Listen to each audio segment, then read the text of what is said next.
कबीर अपने रीयूनियन वाले दिन की तस्वीरें देखकर हैरान रह गए। उसे समझ नहीं आ रहा था कि उसके साथ इतनी घटिया हरकत किसने की है। क्या हुआ? सारी पोल पट्टी खुल गई तो समझ नहीं आ रहा कि क्या बहाना बनाऊं।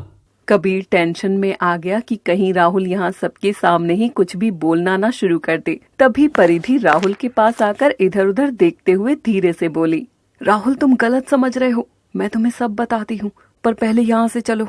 और वो राहुल का हाथ पकड़कर ले जाने लगी। तभी राहुल ने झटके से अपना हाथ छुड़ा लिया। मैं कहीं नहीं जाऊंगा, जो बात करनी है यहीं कर। और बता, क्या कर रही थी तू उसके साथ, और कब से चल रहा है ये सब? बोल बोल। राहुल को इस तरह से बात करते देखकर परिधि को गुस्सा आ गया। ये तुम किस तरह से बात कर रहे हो मुझसे? उसी तरह से जिसके तू लायक है। अरे माना कि मैं तेरे पीछे पड़ा हुआ था, पर दिलो जान से चाहा था तुझको। कितने नोट उड़ाए थे तुझ पर मैंने, पर फिर भी तू इस कबीर की बाहों में ही जाकर गिरी, वो भी मुझसे मंगनी होने के बाद। भूल गई कैसे 7 साल पहले तुझे धोखा देकर भाग गया था? उस वक्त मैं ही था जिसने तुझे और तेरे परिवार को संभाला था। राहुल की ये बातें सुनकर परिधि को बहुत जिल्लत महसूस हो रही थी, पर फिर भी राहुल नहीं रुका। हाँ, अब मैं समझा कि तू रीयूनियन पार्टी में जाने के लिए क्यों मान गई, क्योंकि अपने आशिक के साथ रंग। राहुल इतना बोल ही पाया था कि तभी एक झन्नाटेदार थप्पड़ उसके गाल पर आकर पड़ा और 5 उंगलियां उसके गाल पर छप गईं।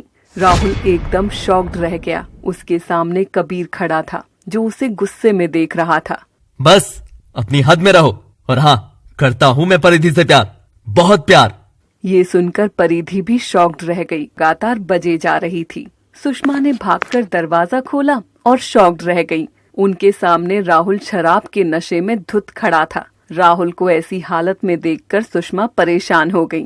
अरे राहुल बेटा, क्या हुआ तुम्हें, और ये क्या हाल बना रखा है तुमने अपना?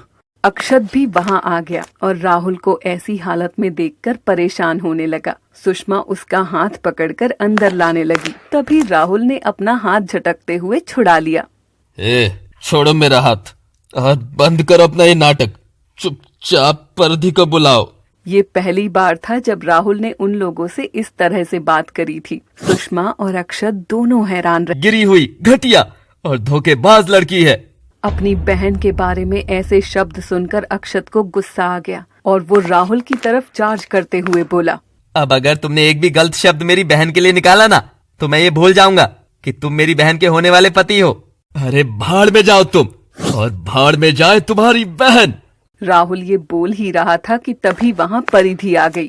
दीदी। राहुल ने पलटकर परिधि को देखा। आइए आइए, आ गई आप अपने आशिक से चोंच लड़ा के। तुमने हॉस्पिटल में जो किया सो किया, पर मुझे ये नहीं पता था कि तुम मेरी फैमिली के साथ भी इस तरह से बिहेव करोगे, जो कि तुम्हें इतनी इज्जत और प्यार देते हैं। अरे नहीं चाहिए तुम लोगों का ये बनावटी प्यार और इज्जत। मैं यहाँ तुमसे बस ये कहने आया हूँ कि मैं तुम्हारी जैसी कैरेक्टरलेस लड़की से कोई रिश्ता नहीं रखना चाहता। इसीलिए मैं अभी इसी वक्त हमारा रिश्ता तोड़ता हूँ।